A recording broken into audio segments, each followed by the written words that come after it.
Bienvenue au podcast de Nouvelle Acropole Montréal. Aujourd'hui, rencontre philosophique avec Denis Briquenet. La rencontre philosophique s'intitule « Symbole des commémorations, cérémonies et fêtes populaires ». Bonne écoute. Donc bonsoir à tous et à toutes. Bon, aujourd'hui c'est pas la foule. Mais c'est pas parce que c'est pas la foule qu'il faut réduire ce qu'on a à dire, hein. Sinon ça voudrait qu'on serait on agirait en fonction du nombre. Non.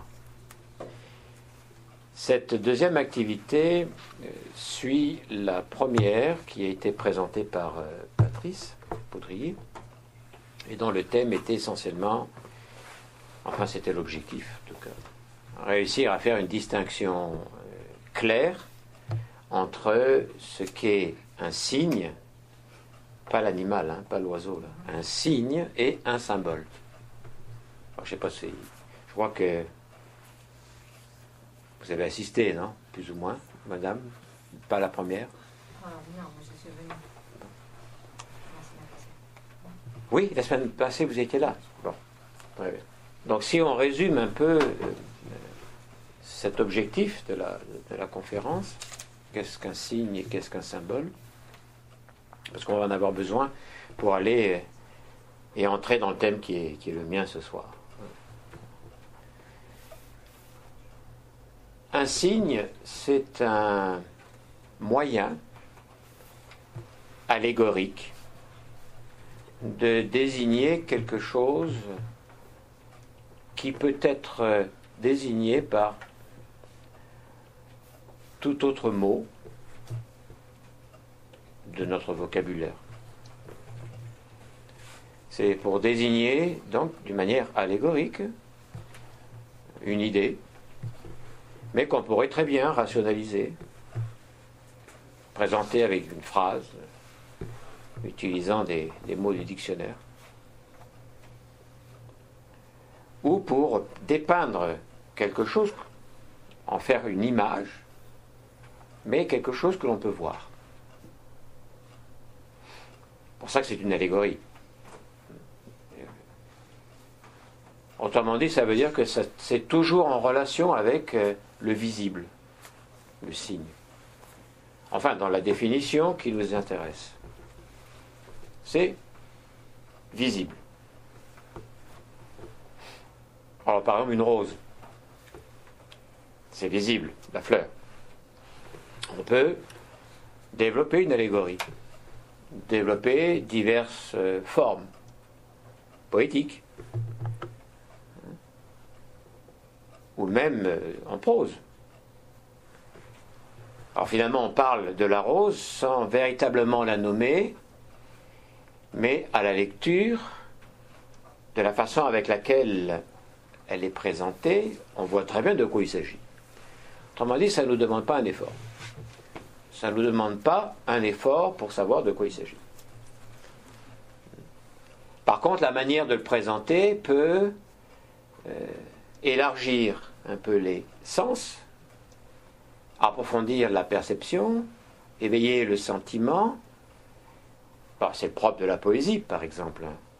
Au lieu de décrire la rose d'une manière, disons, strictement physique, utilisant des termes scientifiques, des termes de biologie végétale, là on utilise une métaphore, une allégorie, et d'un coup, la rose prend une vie, touche notre cœur, notre émotion, notre sensibilité.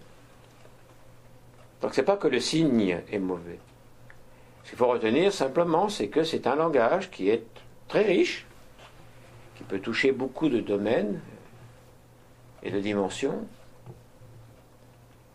mais qui reste dans la sphère du connu ou du connaissable. Parce que peut-être que je peux ignorer. Ah tiens, je ne sais pas ce que c'est, mettons. Que voilà d'un coup, on est en train de me parler d'une manière allégorique ou avec une métaphore d'un oiseau que je ne connais pas, jamais vu. Donc, Je pose la question, mais de quoi s'agit-il? J'aimerais bien le voir en vrai, cet oiseau. Et bon, ben, peut-être qu'on me fait voir une photo. Donc en fait, c'est visible, vous comprenez? Bien.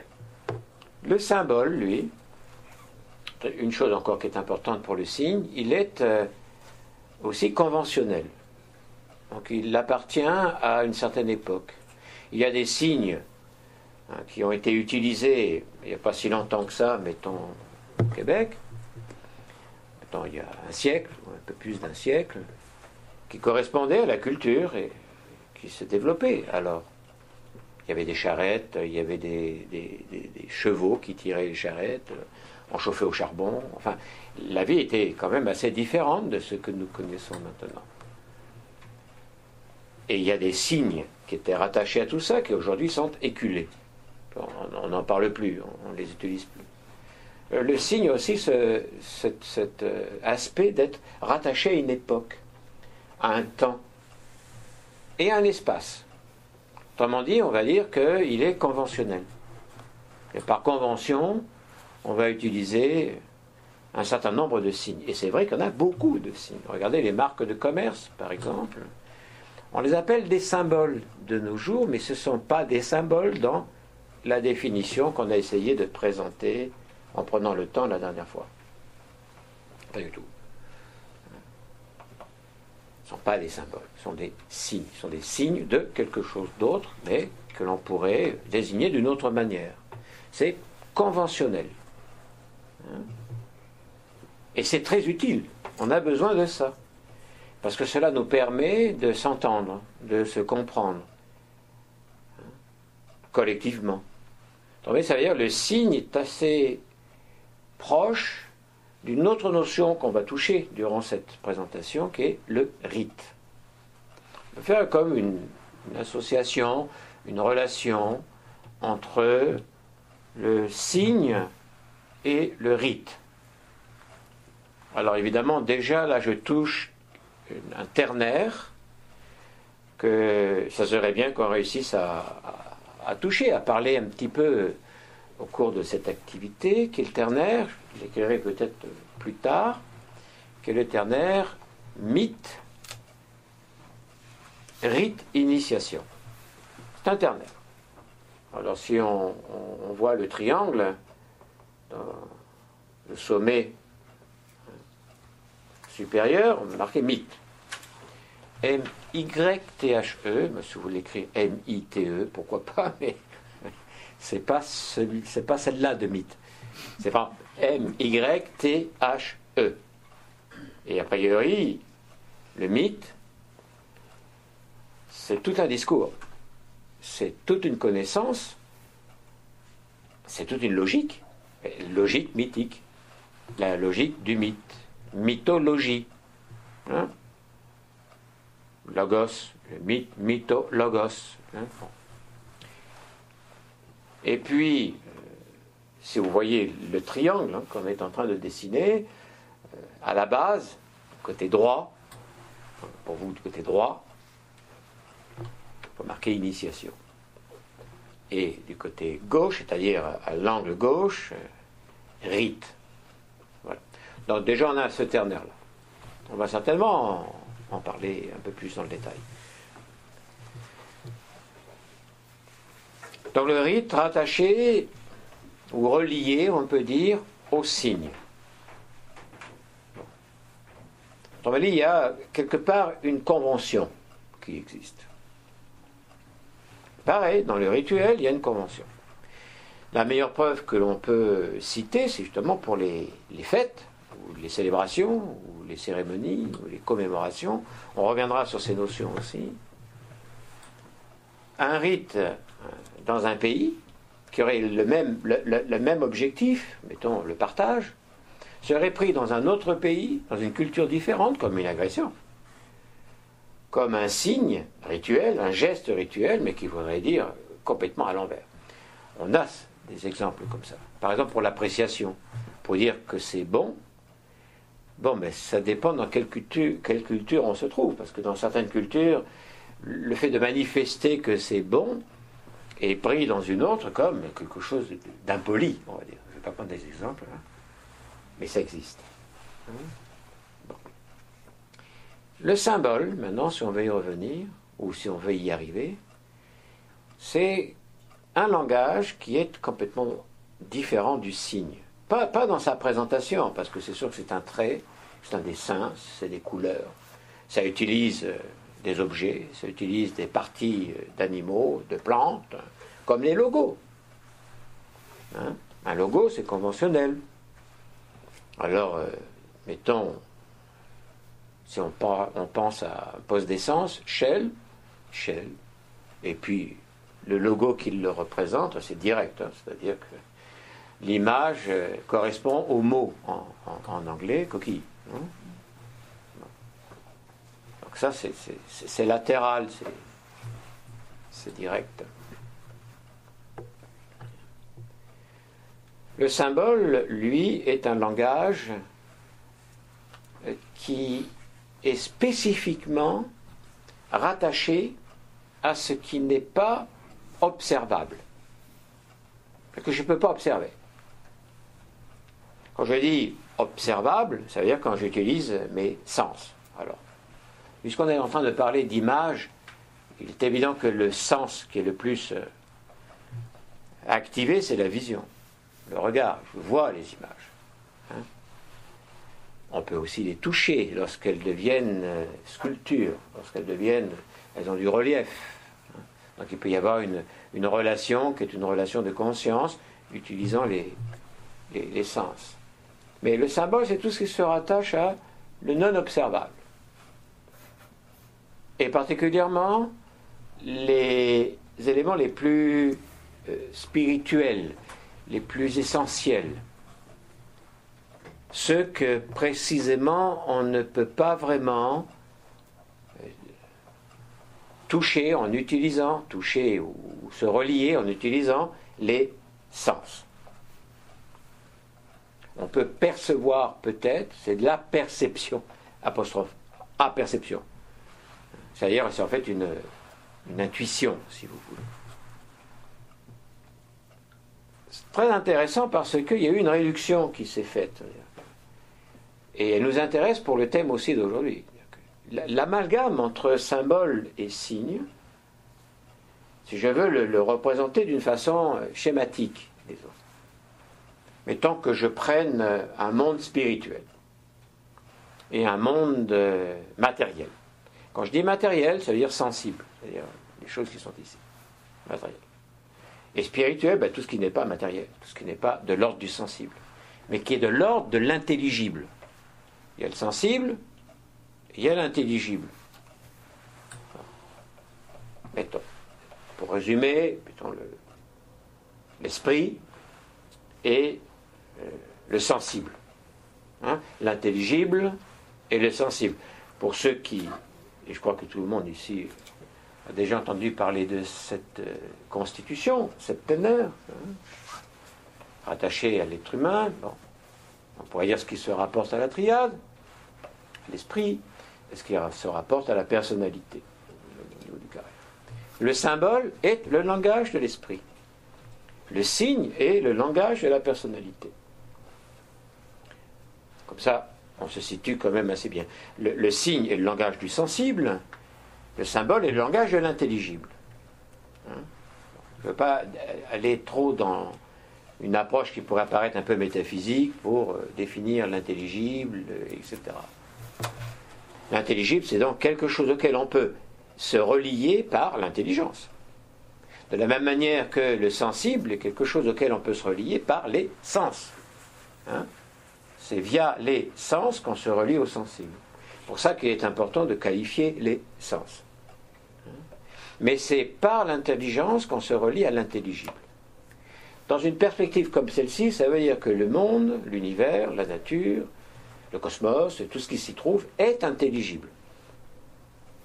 Donc il y a une dimension qui est une dimension intelligible. Alors l'amalgame, comment est-ce que cela se produit? C'est l'amalgame du symbole et du signe, mais par descente, par matérialisation. Ce n'est pas un amalgame où le signe s'est amalgamé au symbole. Vous comprenez ce que je veux dire? C'est à l'envers. C'est-à-dire que c'est une désacralisation. Puisque la notion du sacré, qui va nous intéresser aussi, appartient fondamentalement à l'esprit. Donc la désacralisation, c'est la chute de la signification du symbole, de sa portée, de son usage, de son importance, qui est fondamentale aussi, dans le signe. Alors c'est pour ça que maintenant, au lieu de parler d'un signe, on parle de symbole. Alors le symbole de McDonald's, le symbole de telle marque de voiture, le symbole de telle pâte, paquet de pâtes, etc. Alors que ce sont des signes. Vous comprenez? Bon. Donc là, il y a quelque chose de très intéressant, c'est que ce qui importe finalement, c'est pas tellement l'amalgame ou le fait qu'on utilise maintenant l'un pour l'autre, mais jamais l'autre pour l'un. C'est-à-dire qu'on utilise toujours signe pour dire symbole parce qu'on l'a réduit au signe. L'important, parce que c'est un fait, l'important c'est qu'est-ce qu'on a perdu avec ça. On a perdu un langage. On a perdu le langage du cœur, mais on a conservé le langage de la tête. Parce que le langage de la tête est le langage des signes. Signes conventionnels. Alors, par exemple, la chimie va utiliser des signes qu'on va appeler symboles, les symboles de la chimie. Si on prend C pour désigner le carbone, mettons, ou O pour désigner l'oxygène, bon, ben ça c'est conventionnel. Ce sont des signes. Et c'est bien qu'on les ait, parce que sans ça, comment est-ce qu'on va faire? Par exemple, donnons un autre exemple de signes, les chiffres. Alors, on les fait pareil. Parce que si pour désigner une quantité, 4, bon, mais moi j'ai une façon de l'écrire qui n'est pas la vôtre, qui n'est pas le tien, qui n'est pas le sien. Bon, et à la fin, comment est-ce qu'on fait pour travailler? Il faut qu'il y ait quelque chose qui nous relie ensemble, au niveau du langage des signes. C'est pour ça que je fais aussi le lien avec le rite. Parce que le rite est aussi quelque chose qu'on va trouver dans les cérémonies, dans les fêtes, dans les célébrations, commémorations, etc., qui nous unit tous. C'est le rite qui nous permet de tisser un tissu social qui fait qu'on se sent un. On se sent tous ensemble. Dans une culture, dans un peuple, dans un village, etc. Ce qu'on a perdu, alors, c'est le langage du cœur. Cœur égyptien, c'est pas l'affectivité, c'est pas le cœur compris comme affectivité. Non, c'est le cœur compris à la manière de la métaphysique égyptienne, de l'Égypte ancienne, où le cœur est le réceptacle de l'intuition et de l'intelligence. Intuition et intelligence. Donc c'est ça que je dis, on a perdu ce langage-là. Or, il s'avère aussi qu'il y a une relation effective entre ce qu'on vient de dire à présent, c'est-à-dire entre le symbole, alors je vais faire en petit, et le signe. Il y a une relation. C'est-à-dire, l'un a chuté dans l'autre, mais s'il a chuté dans l'autre, c'est parce qu'il était au-dessus. Et il était au-dessus, exactement au-dessus, c'est-à-dire à la verticale. Pour ça, il chute dedans. Il n'a pas chuté à côté. C'est-à-dire que le signe et le corps peut être le corps du symbole. Donc il y a un axe qui est un axe vertical ici. Alors, comme ça. Je vais le faire avec une double flèche. Ça ne veut pas dire que le symbole descend. Ça veut dire qu'il a aussi son reflet. Il peut avoir son reflet. Il y a une signification symbolique peut avoir son reflet dans un langage de signes. Comme un miroir. D'une certaine façon, comme un miroir. Mais comme un miroir d'eau. Pas comme un miroir de glace. Pas de glace, de vitre. Un miroir d'eau. C'est-à-dire que ce n'est pas simplement un reflet. C'est aussi une pénétration. C'est-à-dire que le rayon traverse la surface d'eau et va jusqu'au fond.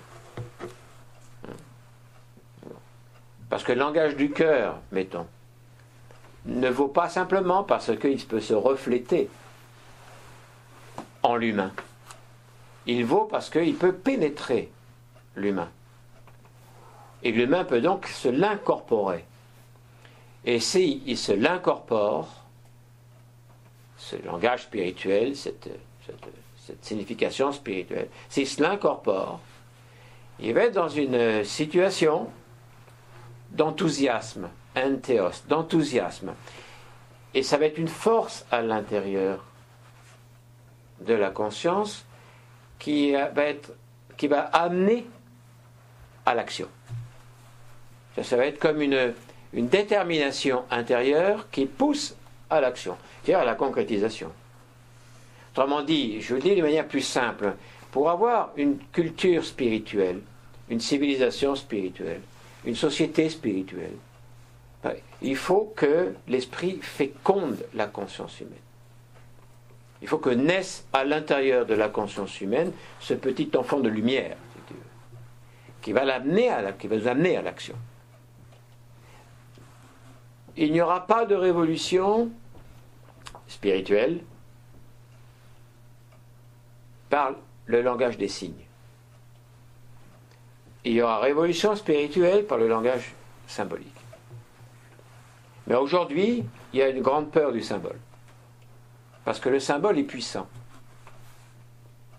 Il y a une puissance dans le symbole. Bien. Donc voilà un peu les éléments. Il y a une logique qui correspond au signe et il y a une logique qui correspond au symbole. La logique qui correspond au symbole, c'est l'analogie. Analogie.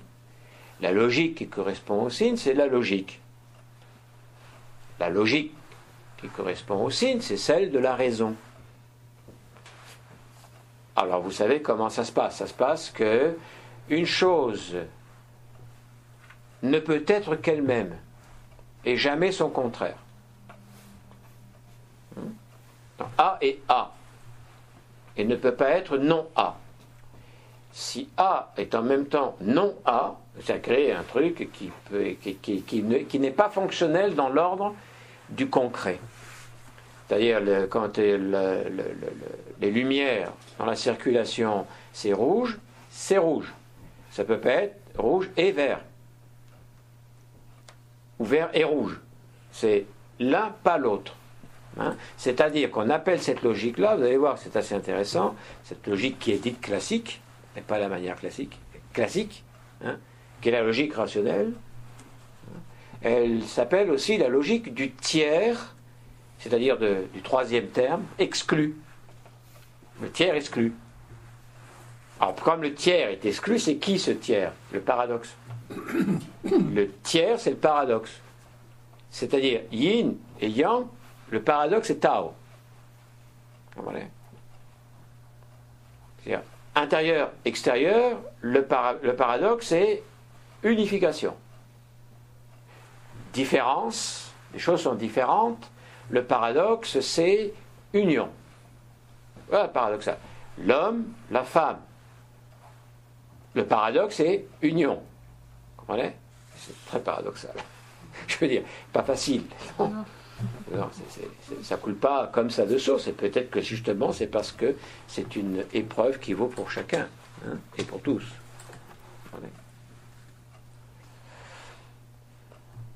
L'analogique, c'est la logique du tiers inclus. C'est-à-dire celle du paradoxe. Qui nous dit, écoutez, les choses ne sont pas tout noir ou tout blanc. C'est tout blanc, tout noir dans le langage rationnel lorsqu'il s'agit de travailler les équations. L'équation doit effectivement nous donner des résultats qui sont stricts, clairs, précis. On ne peut pas mélanger. Parce que si l'équation nous donne des résultats qui sont contradictoires, ça ne marche pas. Au moins, ça ne marche pas pour le monde dans lequel on se trouve. Il semblerait que dans l'approche quantique, si, il y a ce paradoxe-là. Mais là, on n'est pas dans un monde quantique. Hein? Je ne dis pas que le quantique ne peut pas quelque part se manifester dans ce qu'est la réalité dans laquelle on vit, mais nous, là, quand tu te fais cuire un œuf, c'est pas du quantique. Quand tu conduis ta voiture, c'est pareil. Donc, avec le même mouvement de chute, de désacralisation, de démythologisation, de démythification, pas de mystification, démythication.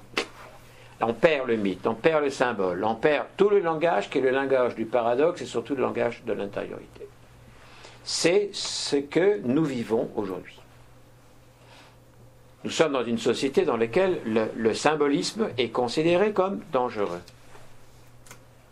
La mythologie, irrationnelle. Le rite, une façon de manipuler les individus et de les contraindre à agir d'une certaine façon. Donc on a évacué tout ce langage qui est le langage de l'âme. Nous reste le langage du corps et il nous reste le langage de la tête. Donc dans cette fameuse division des trois mondes que l'on trouve dans toutes les cultures et les civilisations dès qu'on s'intéresse à leur spiritualité profonde, leur philosophie, c'est un fait,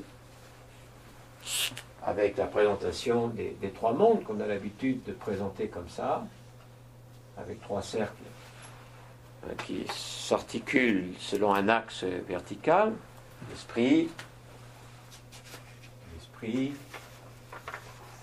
l'âme et le corps. Bien. S'il y a trois mondes, il y a trois langages. S'il y a trois mondes, il y a sept, pas le bon terme, ensemble de règles, de lois, de fonctions, de principes. C'est-à-dire la psyché, par exemple, qui correspond à l'âme pour l'être humain, fonctionne d'une certaine manière. Il y a des lois qui sont des lois de la psyché. Il y a aussi des lois qui sont des lois de l'esprit, ou si vous voulez du mental, pour le généraliser. Il y a des lois. Et pareil pour le corps. Ce qu'on se rend compte aussi à l'étude ou à l'analyse, la réflexion ou à la recherche, c'est que ces trois ensembles de grandes lois sont toutes convergentes vers quelque chose de plus universel. C'est la quête de la science contemporaine, trouver dans l'équation unique qui permettra d'intégrer tout. C'est vraiment la quête d'une unité qui peut être qualifiée de quasiment d'absolu. Ce qu'on a fait, c'est qu'on a éliminé ça. Voilà.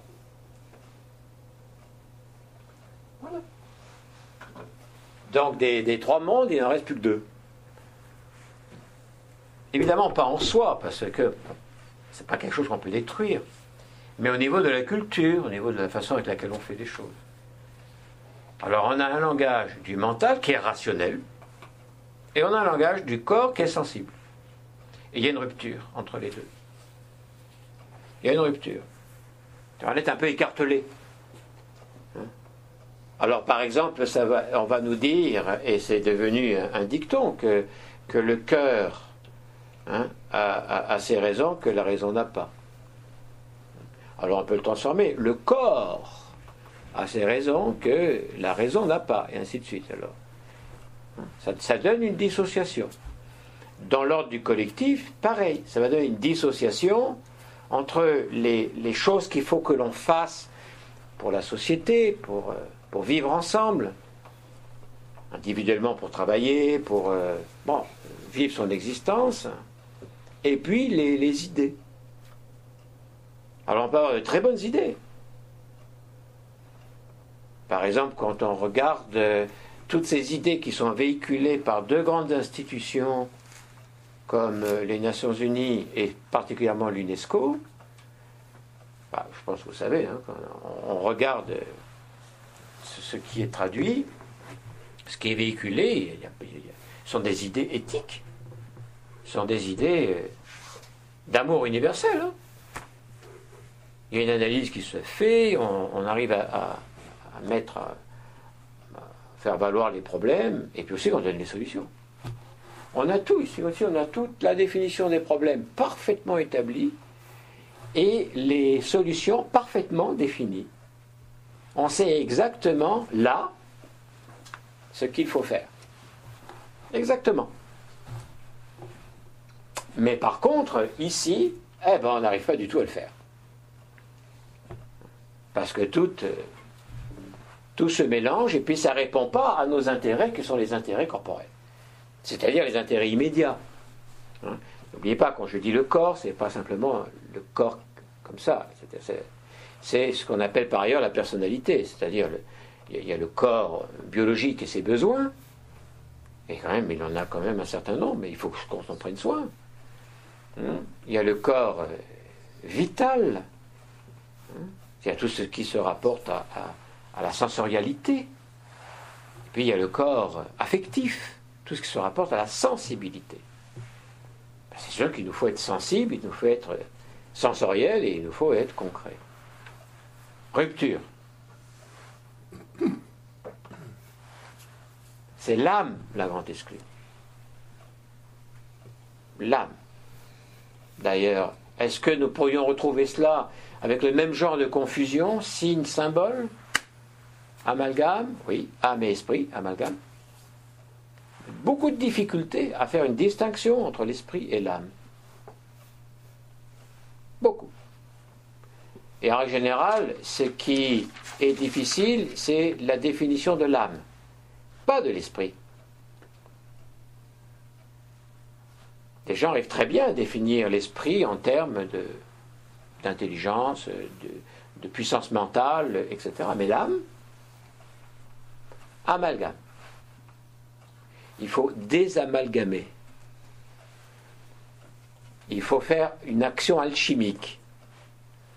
Du point de vue philosophique, métaphysique, ontologique, il faut devenir des apprentis alchimistes à ce niveau-là, c'est-à-dire séparer l'épée du subtil, ou le subtil de l'épée.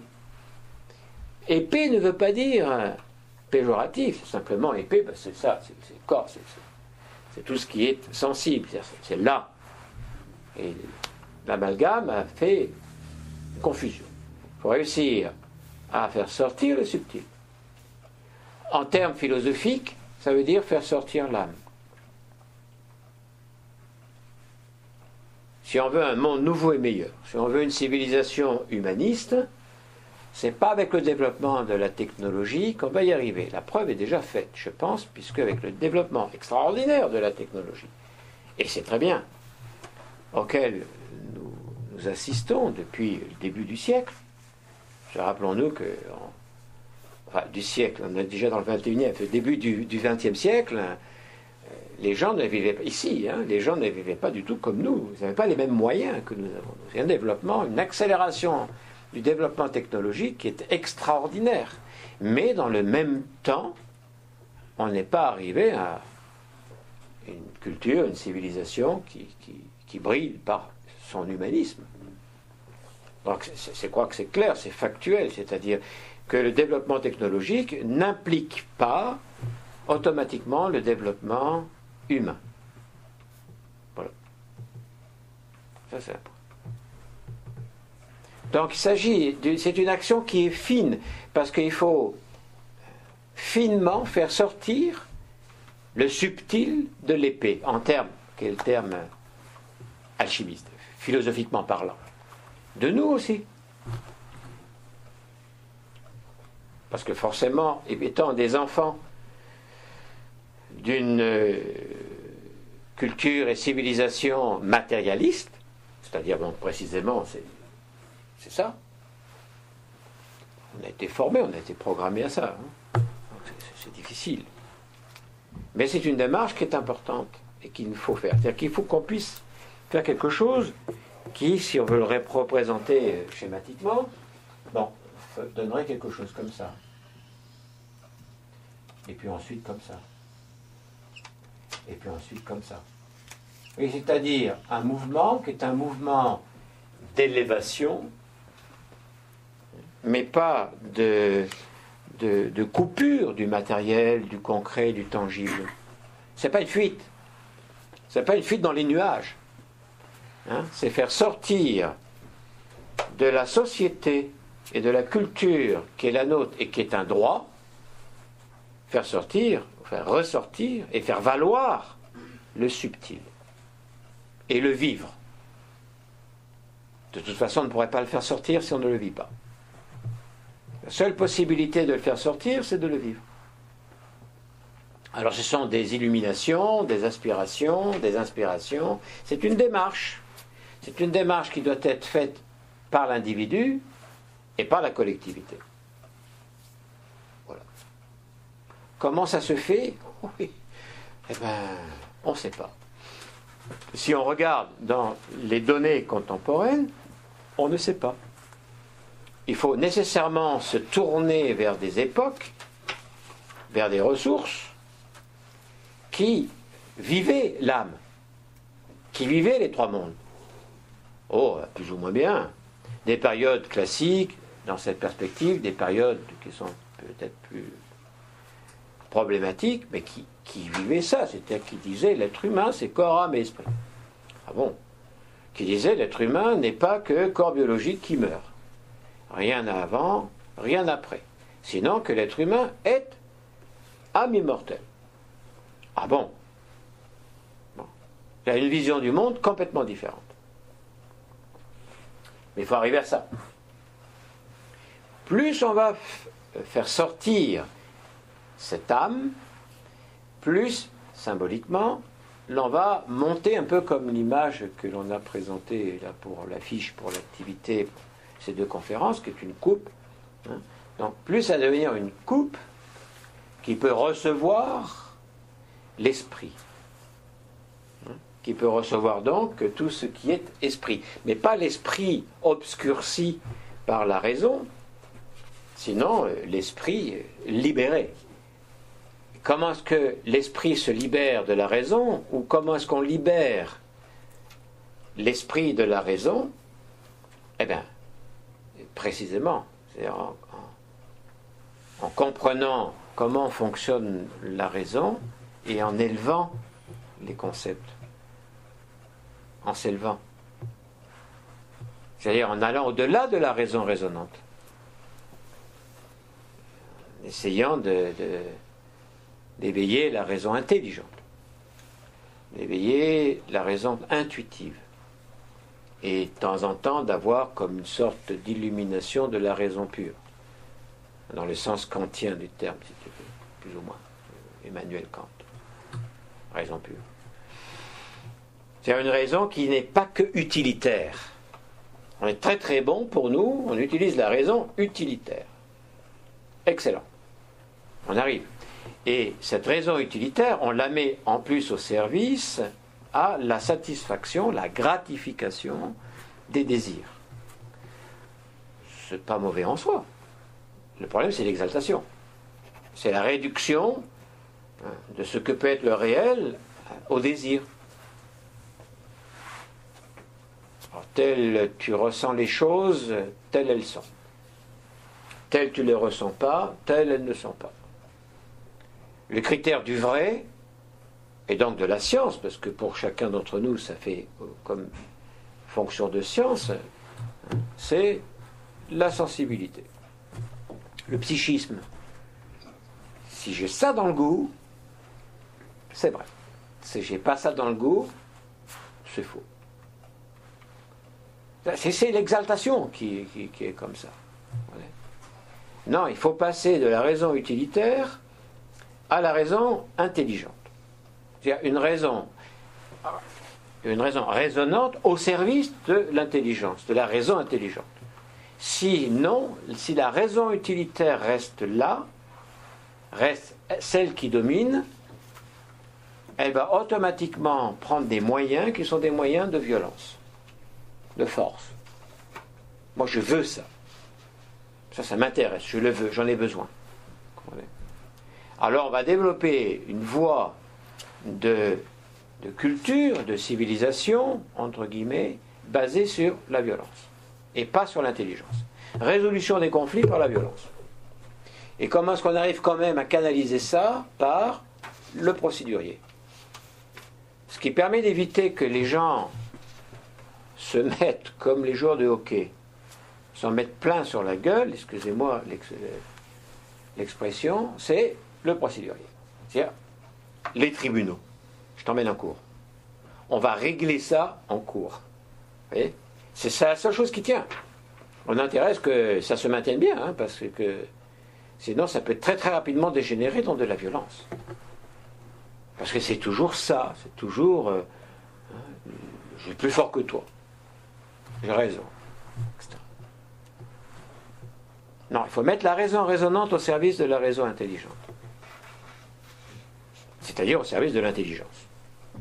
Et l'intelligence, ça fonctionne, entre autres choses, par la compréhension. Il s'agit de comprendre. Et la compréhension n'est pas immédiate. Lorsque la compréhension est immédiate, la compréhension, pas l'illusion, la compréhension, là d'un coup c'est la raison intuitive. C'est la raison intuitive qui par moment peut permettre d'arriver à la compréhension immédiate. Ceci étant dit, ça veut dire que il faut qu'il y ait aussi un mouvement de libération de la contamination du spirituel par la raison résonante, qui a pris trop la place, qui a pris le dessus. Bien, voilà. Donc, cette nécessité qui est là, lorsqu'elle existait active dans les civilisations ou dans d'autres époques, c'est là où l'on trouve les commémorations, les célébrations et les cérémonies. Autrement dit, commémoration, célébration et cérémonies appartiennent à la dynamique de ce monde intermédiaire. Et je vais le représenter comme ça, comme une étoile à 6 branches. C'est-à-dire que c'est intermédiaire. Vous voyez, ça veut dire que c'est la manière de vivre pleinement, de développer le monde intermédiaire, c'est-à-dire l'âme. Ce qui va se produire, ce qui s'est produit, c'est qu'il y a toujours des commémorations. Il y a toujours des célébrations. Vous direz, c'est pareil. Non. Regardez bien que c'est pas pareil.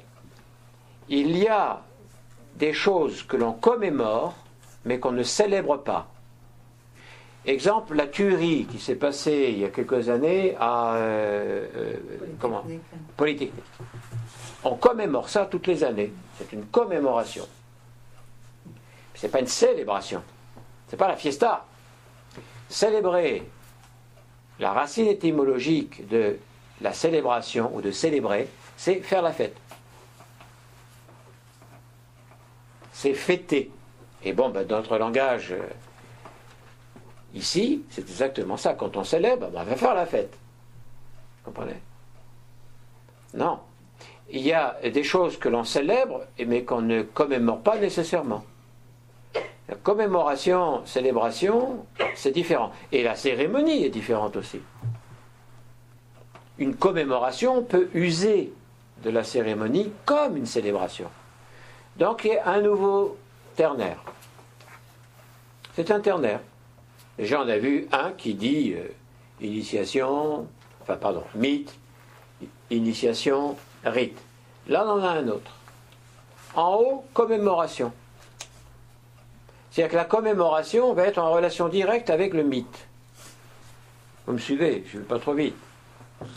Et donc ça veut dire que si nous faisions donc 2 triangles comme ça, c'est deux ternaires, il va y avoir une correspondance.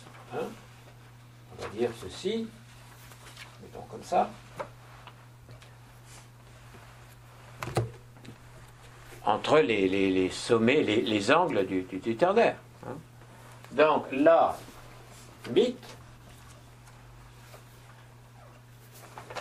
initiation, bon j'ai marqué init, et rite. Le mot rite vient du sanskrit, rita, qui est en rapport avec dharma. intéressant, mais le rite n'est pas le dharma. Mais normalement, le rite est pensé pour être quelque part un corps dynamique et structurant du dharma dans une situation donnée. Le truc, c'est que quand on coupe ça, le rite, quand on coupe du dharma, bon, on devient ritualiste. Et là, ça devient figé.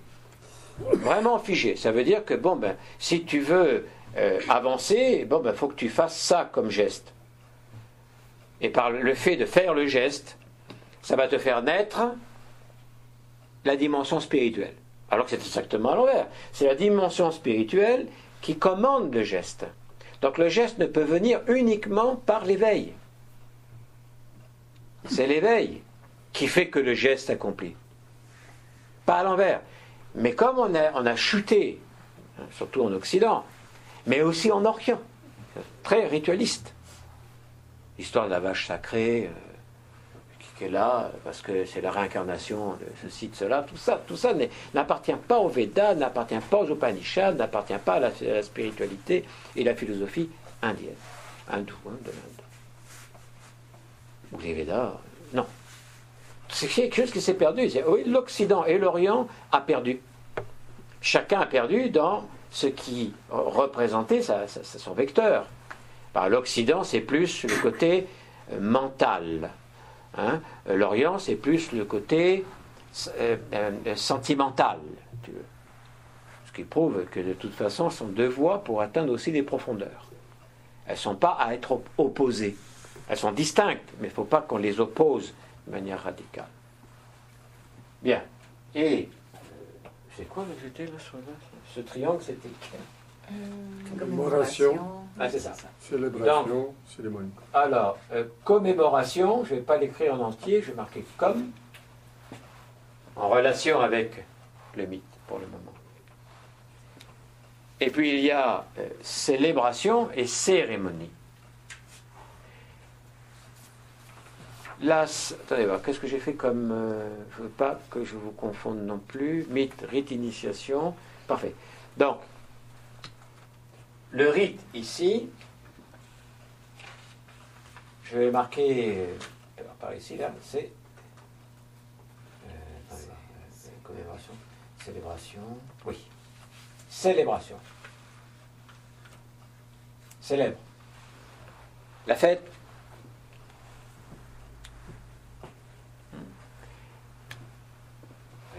Et puis, initiation, cérémonie.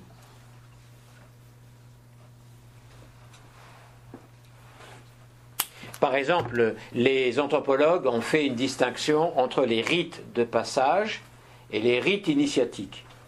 Parce que c'est une dynamique. Le rite qui est ici, il peut aller là, vers le pôle initiation, il peut aller là, vers le pôle mythique, où le mythe peut éclairer le rite, et l'initiation également. C'est pour ça sur les triangles. C'est une dynamique ternaire. Chacun des sommets se relie à lui-même. C'est une donnée qui est une donnée en propre. Le mythe est une donnée en propre. Ce n'est pas une construction, mettons, de quelque chose qui appartient au rite et à l'initiation. Ce n'est pas une fabrication, c'est une donnée en propre, comme le sommet d'un triangle est là. On ne peut pas l'enlever. Si j'enlève ce sommet-là, j'ai perdu le triangle, comprenez? Mais aussi, il se relie aux deux autres sommets. Donc, c'est 3 le nombre. Le nombre est 3 à chaque fois. 3 ici, 3 ici et 3 ici. C'est-à-dire le rite en lui-même, puis la communication avec initiation et mythe. Le mythe en lui-même et la communication, et ainsi de suite. Vous comprenez? Ça nous donne donc des énéades. 9. Intéressant parce qu'on voit bien que les énéades, il suffit de penser à Plotin, qui développe une philosophie importante, spirituelle, qui s'appelle les énéades. Le rite initiatique, c'est quoi la différence par rapport au rite de passage? Le rite de passage est collectif. C'est-à-dire que dans une communauté donnée, c'est tout le monde, non, qui va vivre le rite de passage. Alors tous les jeunes, mettons pour le rite de passage, au rite de la puberté, passage de la puberté à l'adulte, qui est une question de biologie sexuelle, mais avec incidence, qui est incidence importante sur le comportement. Nous, par exemple, nous le savons parfaitement avec nos enfants, et peut-être si on a la mémoire de nous aussi, comme on est passé par là, on est passé aussi par là, vous voyez, c'est une porte, c'est un rite, c'est un passage, non? Où tout change, et c'est la révolte. La caractéristique, c'est la révolte. Pour ça, c'est très très difficile à gérer. Il faut de la finesse parentale pour le gérer le mieux possible pour que ça soit un rite de passage réussi. Mais il n'y a plus rien non plus qui canalise ça.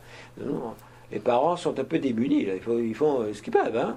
Alors quand ils essaient de trouver une ressource, peut-être que c'est ce que la psychologie contemporaine peut nous donner. Hein. Bon, c'est déjà ça. Hein. On a perdu ces rites de passage.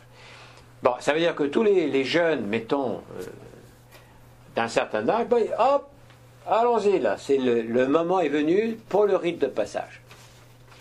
Donc c'est quelque chose qui appartient aux sensibles. Voilà. Bon, le rite initiatique, qui correspond à la cérémonie, c'est un passage individuel qui correspond à une réalité intérieure. Et ça ne peut être qu'individuel. Tu ne peux pas avoir... Bon, maintenant, tout le monde est arrivé, mettons, à 28 ans, alors on rassemble tous ceux qui ont 28 ans, à plus ou moins une année proche, 28 ans. Et puis il va y avoir un rite initiatique qui va correspondre à l'éveil de la conscience à tel degré. Non. Sinon, ça serait bien. Mais ça ne marche pas comme ça. C'est-à-dire que l'éveil est le fruit du mérite. Tout éveil est fruit du mérite. Donc, si tu as compris tes mathématiques, tu as reçu les cours, il a fallu que tu travailles. Tu vas avoir des examens, des exercices, fais l'exercice. Et à un moment donné, tu as compris. La compréhension est la tienne. Elle est ta propriété. Ah, peut-être que ton voisin aussi a compris. Mais il a compris, ou elle a compris, en faisant la même opération. C'est-à-dire, l'initiation est une implication individuelle de la conscience dans le chemin des métamorphoses, dans le chemin des transformations, dans le chemin des transmutations. Et ça correspond à la cérémonie. Vous voyez ? À partir du rite ici, on a là les fêtes. Alors, comme dit le titre de la conférence, c'est quoi? Les fêtes populaires? Comment c'est? Bon. Populaires dans le bon sens du terme, ça c'est les fêtes du peuple, c'est-à-dire de nous. C'est là. C'est-à-dire que ça correspond ici aux célébrations. Fêtes.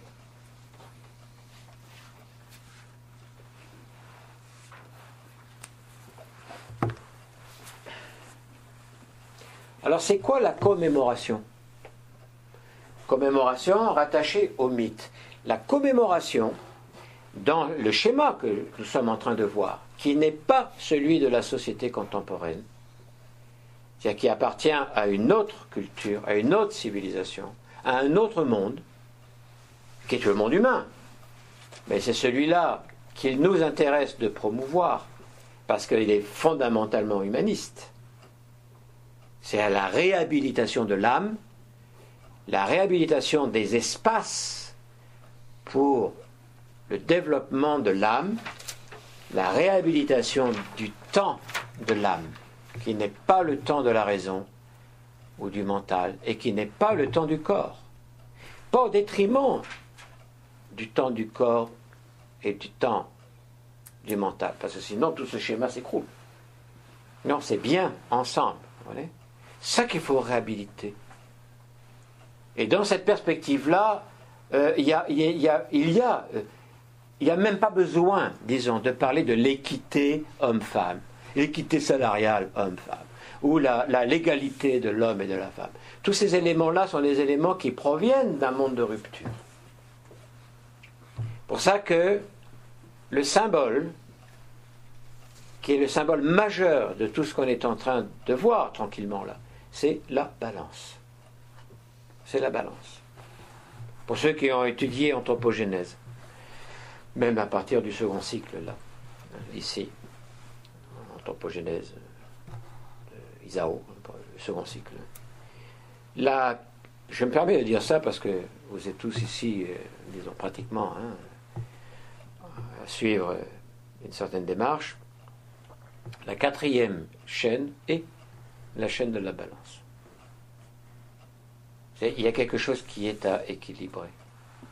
Et ce qui est à équilibrer est contradictoire. Ce qui est à équilibrer est antinomique. Mais il faut réussir à l'équilibrer. C'est par la réussite de l'équilibre que peut y avoir la progression. Tant que l'équilibre n'est pas atteint comme base, comme prérequis, la progression, elle va être un peu bancale, boiteuse. Parce que justement, il y a un déséquilibre.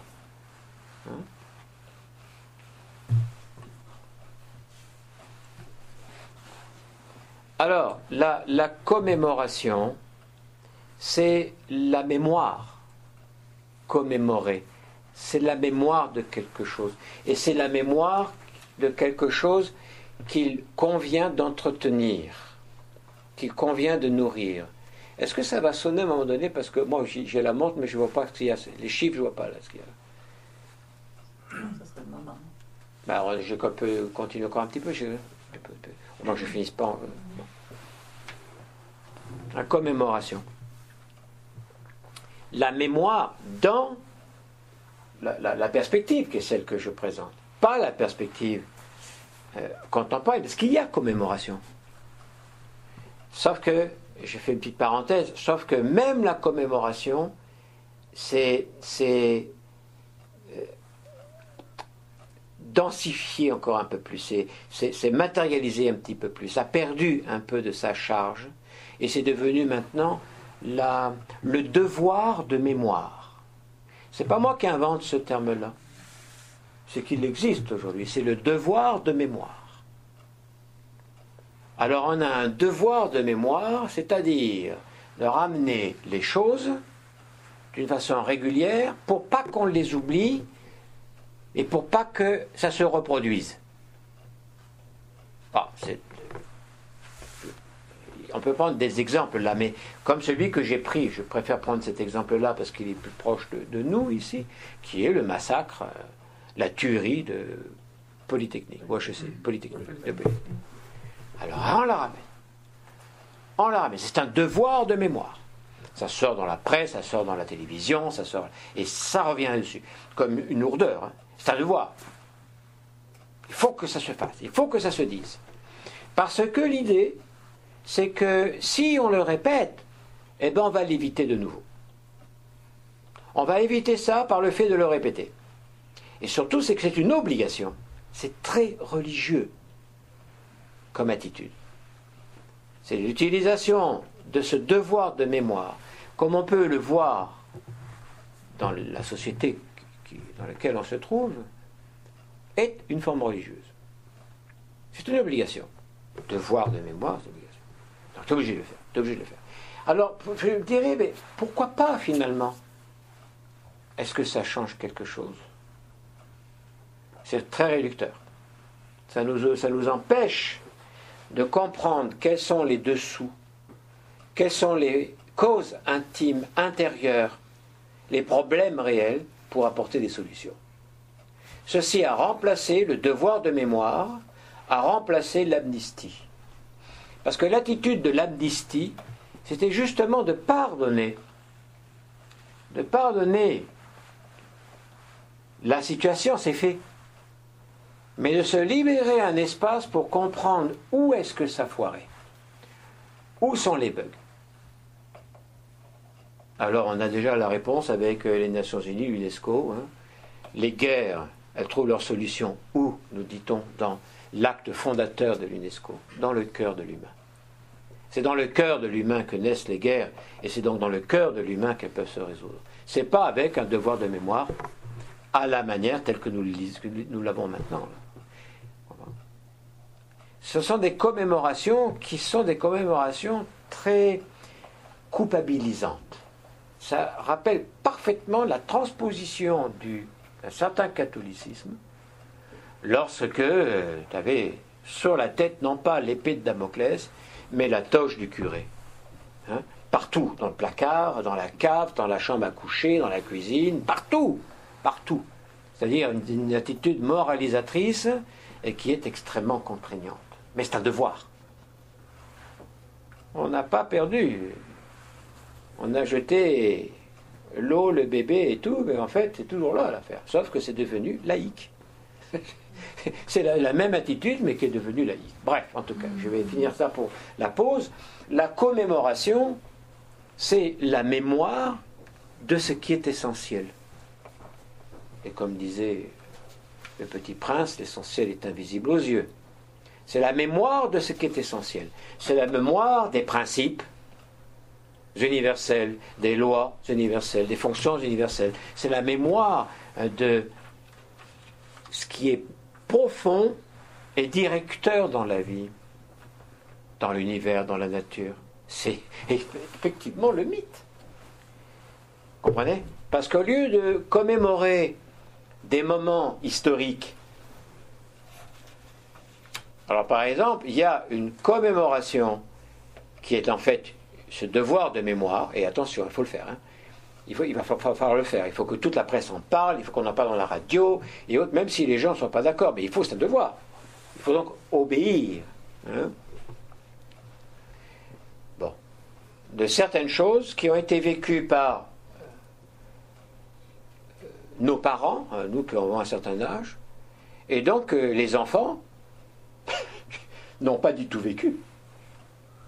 Alors tu vois, le côté de la culpabilisation va de génération en génération. Alors par exemple, ça peut être très lourd d'être un Allemand, d'un jeune Allemand. Parce qu'il y a le poids qui est le poids d'une situation dont ils sont absolument innocents. Vous comprenez? Il n'y a pas d'amnistie. Et le pire, c'est comme c'est on y va, on tape, on tape, on tape. Il y a même des réactions d'historiens qui disent écoutez, attention, là, attention, vous nous empêchez de faire l'histoire. Parce que faire l'histoire, c'est avoir une attitude scientifique, essayer de faire l'étude, essayer de prendre les témoignages, toutes les preuves qui peuvent permettre de mettre à jour une connaissance historique. Ah non! Révisionniste. Je risque de perdre ma place, mon boulot. Donc je vais faire comme tout le monde. Ah ben voilà, on a fait la révolution tranquille pour se libérer de comportements figés. Pareil. Donc la commémoration est rattachée au mythe. Pourquoi? Parce que le mythe est une architecture de symboles qui véhicule les principes universels, les lois universelles. Ces mêmes lois qui étaient valides avant-hier, hier, aujourd'hui et seront valides demain. Les archétypes. Donc forcément, il faut un langage qui ne dise pas ça appartient à l'époque, mettons, du 19e siècle. Parce qu'il n'en est plus au 19e siècle. Ah bon, alors dans ce cas-là, tous ces éléments-là ne sont plus valides. Vous comprenez? Voilà, je vais m'arrêter ici pour la pause.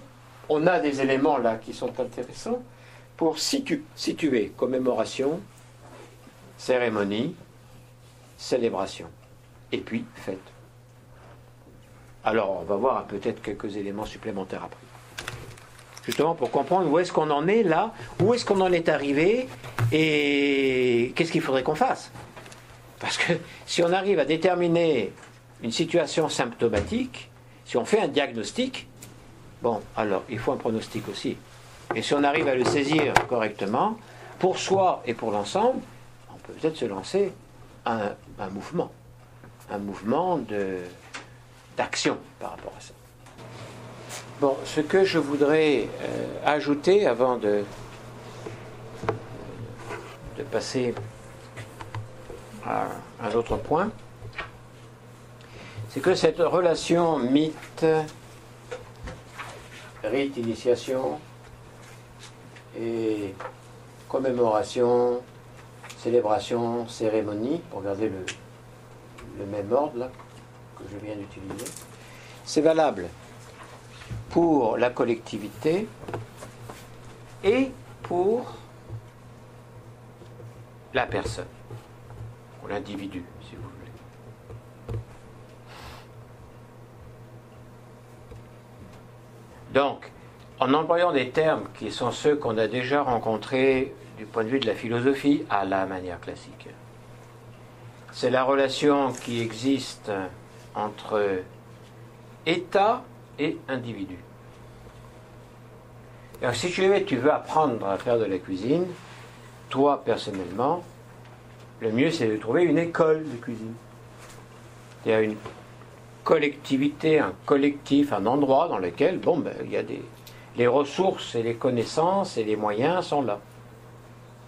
Donc, il n'y a pas de séparation, il n'y a pas de rupture. L'individu peut devenir ce qu'il est, indépendamment du milieu dans lequel il se trouve. C'est-à-dire que si c'est chaotique, si c'est la guerre, si c'est, disons, le chantier généralisé, c'est pas grave, il peut quand même se réaliser en tant qu'individu. Ça va être très difficile. Très très difficile. Bon. Donc ça signifie que pour soi, on doit, du point de vue de la philosophie spirituelle, on va l'appeler comme ça, on doit avoir ce ternaire, mythe, rite, initiation.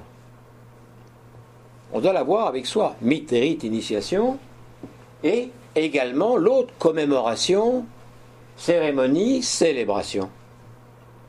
Avec manifestation, disons, festive, c'est-à-dire la fête. C'est intéressant de voir que quand on étudie, mettons, les civilisations anciennes, comme par exemple l'Égypte, et que l'on apprend, ça n'a peut-être pas été pendant ces 3000 ans, mais que l'on apprend qu'il y avait 100 jours fêtés par an. C'est-à-dire un jour sur 3, fiesta. Alors évidemment, il faut qu'on comprenne la fête, il faut qu'on la comprenne comme ici, dans ce sens-là. Ce qui ne veut pas dire que c'est une fête non festive. Au contraire, c'est la joie, c'est l'enthousiasme, c'est le bonheur, c'est l'union, c'est l'unification, c'est la rencontre entre les individus, c'est évidemment quelque chose qui est le cœur qui palpite de la société. Donc il faut que nous traduisions en nous, qu'est-ce que ça peut être le mythe en moi? C'est certain que ça ne veut pas dire être mythomane. Le mythe en moi, existe-t-il? C'est répondre à la question, existe-t-il une instance spirituelle à laquelle la conscience humaine peut se relier?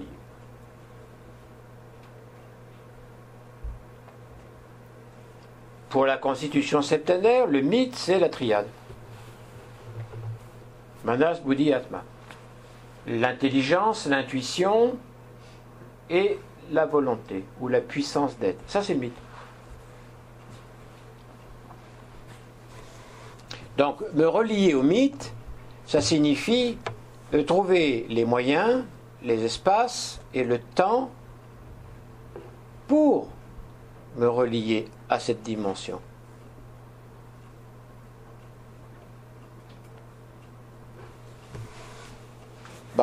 On a ça. Après, il y a le rite aussi. C'est quoi le rite? Le rite, c'est l'ensemble de tes comportements qui vont correspondre avec le plus d'authenticité à ce que tu as compris du mythe.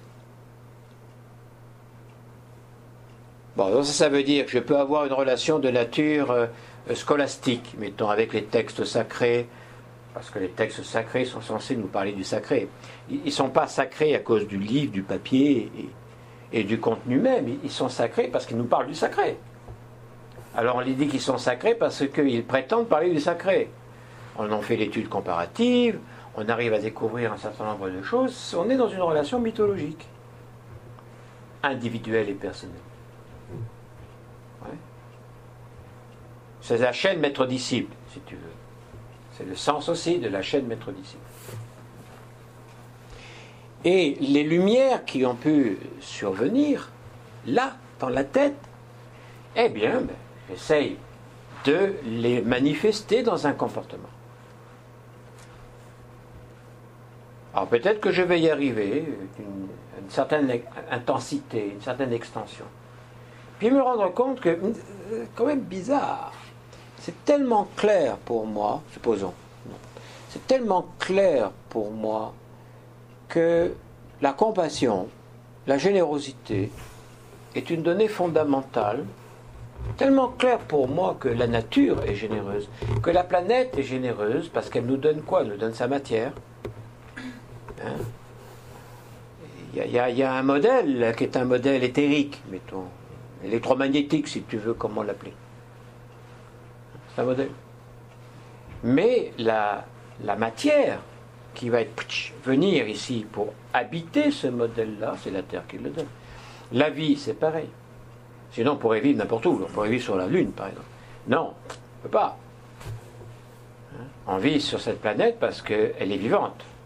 Elle est vivante, donc on vit. Notre vie ne se résume pas aux limites de notre corps. Sinon, ça veut dire que tu ne peux pas respirer, tu respirerais la mort. Donc tu seras en circuit fermé. Pas du tout. Elle nous nourrit. Elle nous enseigne. Elle nous fait voyager dans l'espace. Elle nous emmène. On navigue avec elle autour du soleil. Et avec lui et elle, on va dans l'espace. On est déjà dans un vaisseau cosmique. Disons, on lui doit beaucoup à la Terre. Elle est très généreuse. Elle est l'exemple parfait de la générosité. Elle nourrit ses créatures. Elle entretient une dynamique pranique, énergétique, qui rend possible la vie. Ce n'est pas que le soleil. D'ailleurs, ce soleil direct, sa force, c'est une force vitale qui pour nous signifie la mort. Hein? Donc, le soleil nourrit, donne la vie, mais en relation directe avec la planète Terre, hein, et le circuit solilunaire. Bref, c'est magnifique. Donc je peux me rendre compte que, mais oui, c'est clair pour moi, qu'il ne peut pas y avoir un monde nouveau et meilleur humaniste s'il n'y a pas de générosité. Si on continue de se jalouser les uns les autres, de jalouser les possessions de l'autre, des uns, d'avoir le branding, l'image, tout ça, etc., que trop, là, ça ne marche pas. Mais peut-être que je peux me rendre compte, bah oui, j'ai essayé faire mitrite, direct. Après, à un moment donné, je m'analyse. Je dis, bon, ben, il y a un écart qui est trop grand entre ce que j'ai compris de la nécessité et mon action. Il me manque quelque chose. À ce moment-là, je vais m'intéresser à l'initiation. C'est-à-dire, les chartes internationales des droits et des libertés, c'est valable pour tout le monde.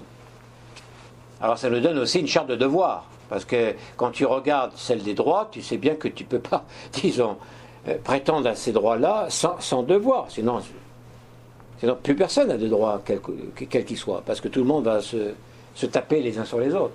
Donc implicitement, même si ce n'est pas explicité, il n'y a pas de charte de droit sans charte de devoir.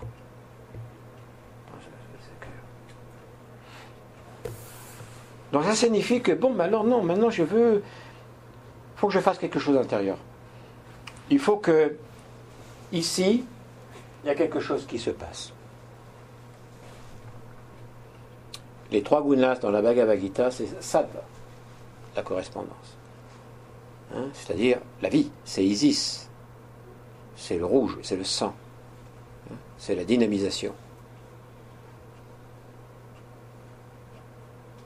Donc c'est une voie qui est une voie dans laquelle, bon, ben alors maintenant, il faut que j'incorpore cela. Il ne faut pas simplement que je l'ai là, clair, il faut que je l'incorpore dans mes chairs. Il faut que je l'incorpore dans mon astral, enfin dans mon monde affectif, dans mon sentiment et dans mes chairs, dans ma vitalité. Il faut que ça devienne une part de moi-même. Vous comprenez ? Parce que je comprends que si j'en fais une part de moi-même, alors je vais pouvoir m'y incorporer. Il y a incorporation et s'incorporer. Bon. Donc, alors, d'un coup, ça veut dire qu'il va y avoir une transformation au niveau du rite. Mon comportement va changer. C'est pour ça on dit que l'initiation, je cite Mircea Eliade, est un changement ontologique de la conscience. Ontologique, l'être. C'est un changement de l'être. Ah, donc tu meurs à toi-même et tu renais plus haut. C'est l'initiation. Donc ça, c'est individuel. Ce qui veut donc dire que dans ton propre cheminement, il y aura du cérémoniel. Tu auras du cérémoniel. Et tu seras cérémoniel. Mais naturellement. Par éveil, par lumière. Pas par ritualisme.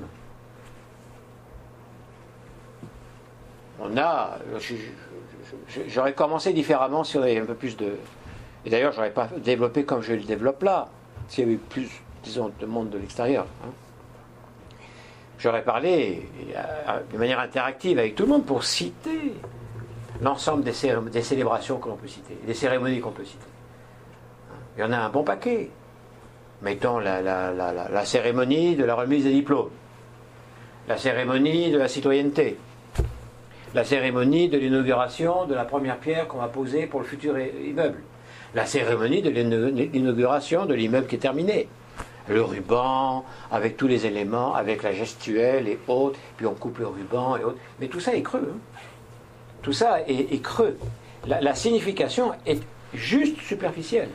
C'est une inauguration de l'édifice. Voilà.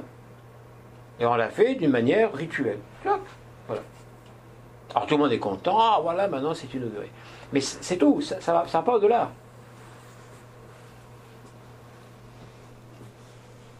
En clair, le cérémoniel, le rituel ici.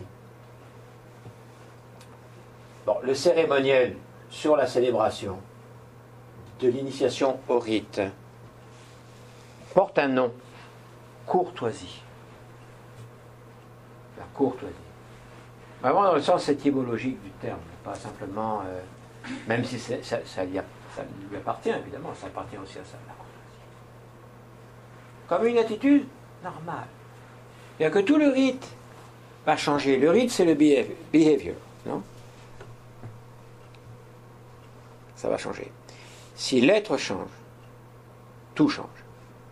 Si ton degré de conscience ontologique change, tout change. Parce que tu ne pourras pas faire autrement. Dès l'instant que l'être est éveillé à quelque chose à laquelle il n'était pas éveillé, mais que la conscience a dit je veux que ça s'éveille et je vais prendre les dispositions pour que ça s'éveille intérieurement, parce que je sais que c'est bien, mais je veux que ça s'éveille intérieurement. Il faut que la lumière naisse dans ma propre crypte intérieure. Bon, ben allons-y. Et si je le fais, si j'y arrive, peut-être pas à 100%, mais à 20%, extra, bravo. Parce que ces 20%-là, déjà, va faire un changement qui va être visible et qui donc va être source d'inspiration. Et comme ça, oui, on peut prétendre à ce que les choses changent, d'abord un peu plus, puis encore un peu plus, puis encore un peu plus. Mais ça va pas changer parce qu'on va en faire de la publicité. On peut faire de la publicité, ça va pas changer. C'est vrai, les gens vont recevoir ça, il faut être ceci, il ne faut pas être cela, et autres, ça va changer. Ce qui va changer, c'est quand justement le nombre d'individus et de conscience qui vit ça, même à 5%, 10%, 30%, peu importe, clac. Voilà le champ électromagnétique. Et tout va venir en vertu directe de ce champ électromagnétique. Oui. Intéressant à savoir. Voilà. Donc voilà, commémoration, cérémonie, célébration, rite, initiation, c'est pour soi. Et pour tous. Alors, voilà, maintenant on peut passer alors à cette question-là. Alors, est-ce qu'il y a encore commémoration de nos jours? Oh oui. Est-ce qu'il y a célébration de nos jours? Oh oui. Est-ce qu'il y a cérémonie? Oh oui. On peut tout mélanger, parfois. Des moments non, surtout quand, comme je disais tout à l'heure, il est évident qu'on va commémorer de manière lourde, c'est-à-dire c'est, comment j'ai appelé ça, comment je vous ai dit, c'était là, voyons voir. Exactement, le devoir de mémoire, bang. Et là, on va surtout pas célébrer. T'as pas intérêt à boire ton verre de bière lorsque d'un coup on est en train de commémorer telle chose. Sinon tu vas être taxé d'être un suppôt de Satan, là, non? On ne va pas passer au travers de tout, vous le savez tous. Et c'est bien que ça existe. Le problème, c'est que c'est terre à terre. C'est terre à terre. C'est pas spirituel. C'est la commémoration n'est pas là comme un rappel de mémoire de ce qui est essentiel pour que d'un coup, clac, mais oui, effectivement, il faut qu'on continue d'être illuminé par ça. Parce qu'on a besoin de se rappeler. Nous. Bon. Alors je vais terminer avec, en vous citant deux personnages que peut-être vous connaissez. L'un c'est Émile Durkheim. Émile Durkheim est français. Il chevauche la fin du XIXe siècle et la première partie du XXe siècle. Et il est reconnu comme étant l'un des fondateurs de la sociologie moderne. Et encore aujourd'hui, tel est le cas. Bon, d'où son importance. Lui, il a parlé du sacré. Ah ben nous, ça nous intéresse aussi particulièrement, puisque tout ce qui est, mettons ici, là, tout ce qu'on vient de faire là, se rapporte au sacré. Au sacré. Lui utilise le terme sacré pour ne pas parler de religion. À l'époque où il se trouve, c'est le positivisme. Alors le positivisme s'intéresse à l'EFS parce que tu n'as pas grand-chose que tu peux dire. Alors il faut utiliser des mots. Mais de toute façon, c'est très bien. Parce que le religieux est relié au sacré. Et c'est bien important d'en faire une distinction, parce que le non-religieux peut aussi se relier au sacré. Comme par exemple des attitudes plus spirituelles, pas plus, mais spirituelles, mais qui ne passent pas par les canaux de la religion révélée, mettons. Donc le sacré, c'est comme le pyramidion. Alors lui, il parle du sacré, mais dans l'enquête qu'ils ont fait, la recherche qu'ils ont fait, il le fait aussi parce qu'il veut dégager le sociologique pour en faire la sociologie. C'est-à-dire avant, le sociologique est tributaire d'autres approches scientifiques. Donc il veut sortir le sociologique pour que ce soit une science à part entière. Bon. C'est-à-dire une catégorie, une science à part entière. Mais lui, ce qu'il va faire, c'est qu'il dit que le sacré est un produit des forces sociales. Autrement dit, que le sacré est un résultat, un produit, non, de toutes les forces qui sont en jeu dans le social.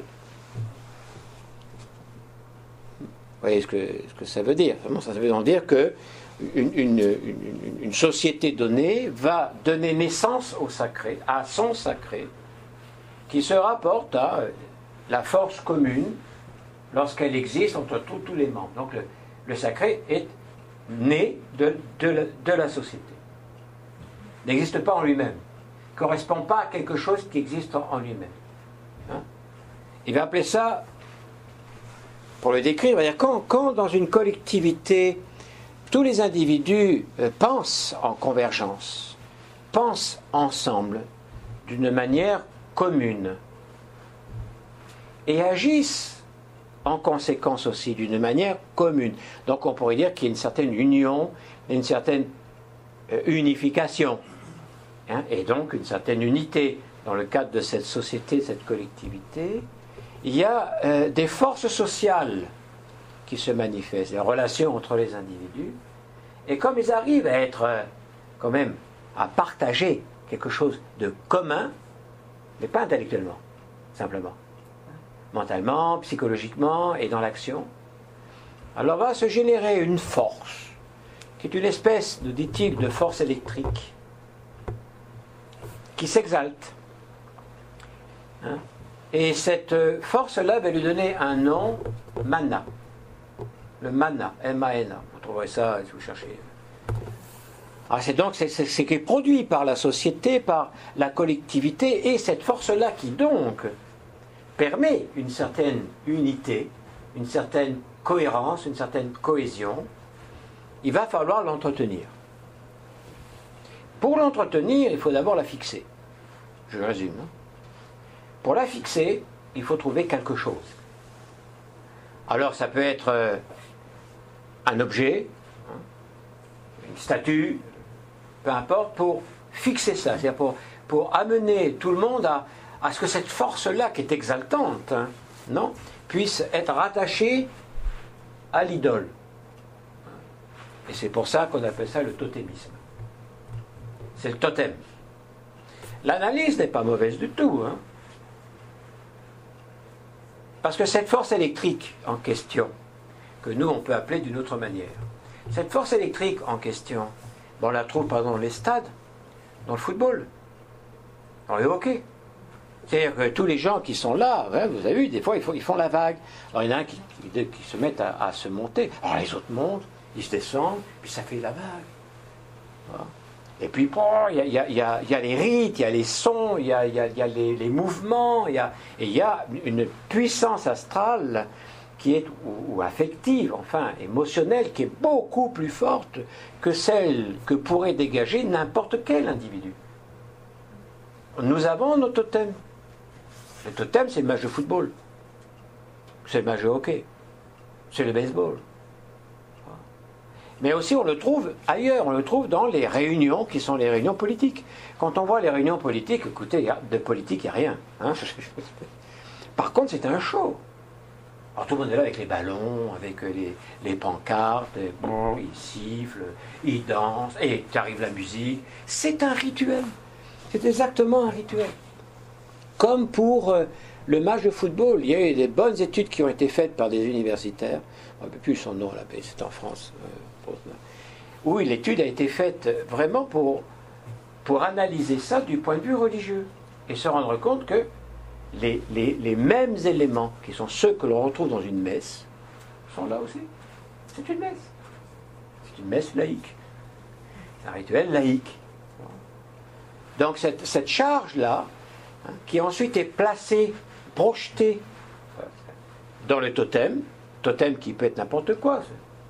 Ça sera totémique, la voiture va être totémique. Putain. Ça va être n'importe quoi qui deviendra totémique parce que c'est là où on canalise cette force de lien entre tous les membres de la société, de la collectivité donnée. Aujourd'hui, c'est très très présent. Mais, nous dit-il, dans son étude, hein, il nous dit que, oui, mais il faut aussi maintenir, c'est-à-dire entretenir. Parce que si on n'arrive pas à le maintenir, ça va être la dissociation de la société. Les gens vont se séparer. Il n'y aura plus un lien commun. Le Québec a vécu ça. C'est-à-dire, si le Québec n'est pas un pays libre, c'est parce qu'il y avait une déficience totémique. Je veux dire. Le totem, c'était l'image du pays. Intéressant, il faut analyser ça d'une autre perspective pour voir et se rendre compte que les mêmes qui faisaient la promotion ont perverti eux-mêmes la charge qu'il fallait développer pour pouvoir y réussir. Et on a failli encore une nouvelle fois le revivre avec M. Parizeau, l'alcoolique, comme on dit. Oui, peut-être, mais il avait une charge. Enfin bref, disons, en tout cas, où en étais-je? Qu'est-ce que je disais avant de se faire cette dérive. Le totem. Ouais, totémisme. Bon. Donc alors, pour le maintenir et pour le réactiver, alors cérémonie, alors célébration, alors commémoration. À ce moment-là, ça veut dire que les mêmes éléments qui sont ici sont au service d'une vision matérialiste. Ce qui ne veut pas dire que ce qu'il a mis en évidence n'est pas bon. Le problème, c'est qu'il a régénéralisé. Il n'y a pas de dimension transcendantale. Donc ça, c'est Émile Durkheim. Très intéressant. Ensuite, on va parler un autre qui est Rudolf Otto. Rudolf Otto, O-T-T-O. Vous avez déjà entendu parler de lui. Alors c'est dans la même. Lui aussi, il a écrit justement le sacré. Donc il parle encore de la même chose. Sauf que lui, c'est un petit peu différent. Il dit le sacré, et il va inventer un terme, il va forger un terme. Il dit le sacré est numineux. Pas lumineux, mais numineux. Du latin numen, N-U-M-E-N, qui désigne le sacré, le divin.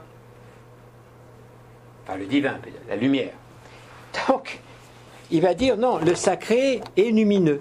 Et c'est une expérience humaine, non rationnelle. Ah, non rationnelle. Et qui ne passe pas ni par les sens, ni par l'émotion. Ah bon? Donc ça n'a rien à voir avec le linga, pour parler de la constitution septenaire, ou tout le domaine affectivo-sentimental. Et ça n'a rien à voir non plus avec la raison. Et que c'est en dehors de ça. Et que le sacré est une dimension à part entière. C'est une catégorie.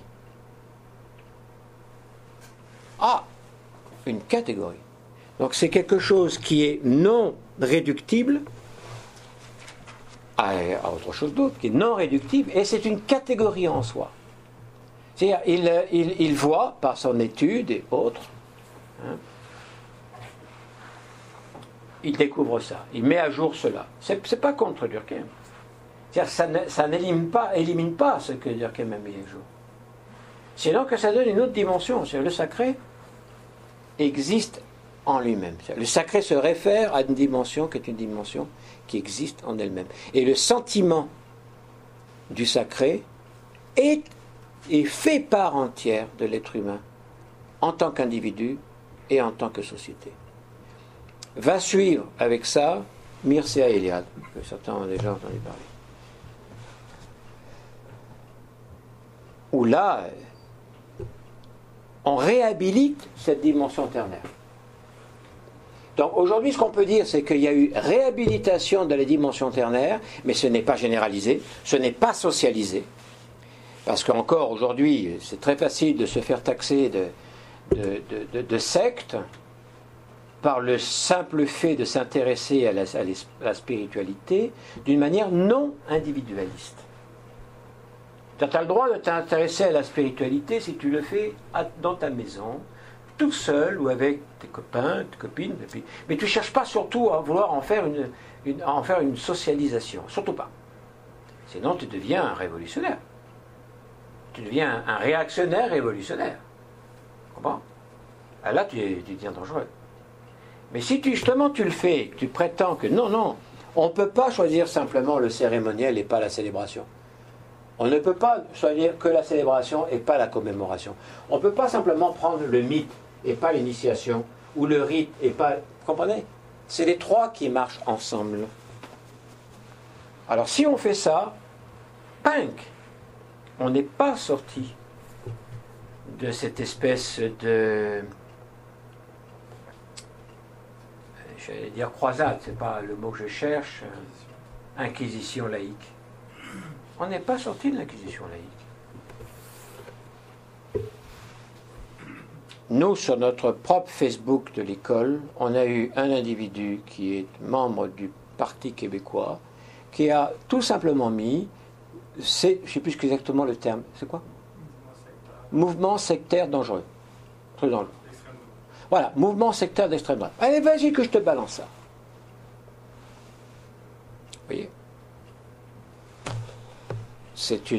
c'est un témoignage de très très peu d'esprit critique et d'une volonté de condamnation péremptoire, radicale. Nous ne sommes pas sortis de l'Inquisition laïque. On est sortis de l'Inquisition religieuse, mais on n'est pas sortis de l'Inquisition laïque. La seule chose qu'on nous donne le droit de faire, c'est d'agir entre nous.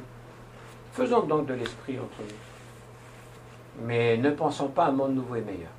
Ne pensons pas à une nouvelle civilisation, une nouvelle culture. Ne pensons pas divulguer pour tous les éléments qui peuvent permettre à la réhabilitation et surtout la récupération de l'âme. Alors voilà. Donc oui, il y a célébration, il y a commémoration et il y a cérémonie. Et je pourrais dire d'autres choses, mais là, le temps passe. Oui, oula, le temps passe vraiment. Disons que je vais m'arrêter là. Donc à peu près, j'ai à peu près touché tout ce que je voulais. C'est pas vrai, j'ai touché plus que ce que je voulais toucher, parce que on n'est pas très nombreux et que la plupart d'entre vous, vous avez suivi ou êtes en train de suivre la formation philosophique qui est donnée à Nouvelle Acropole. Donc, voilà. Merci de votre attention. Et voilà, s'il y a des questions, je reste là de toute façon, mais je ne veux pas non plus retenir ceux qui devraient partir à cause de l'heure. Merci beaucoup.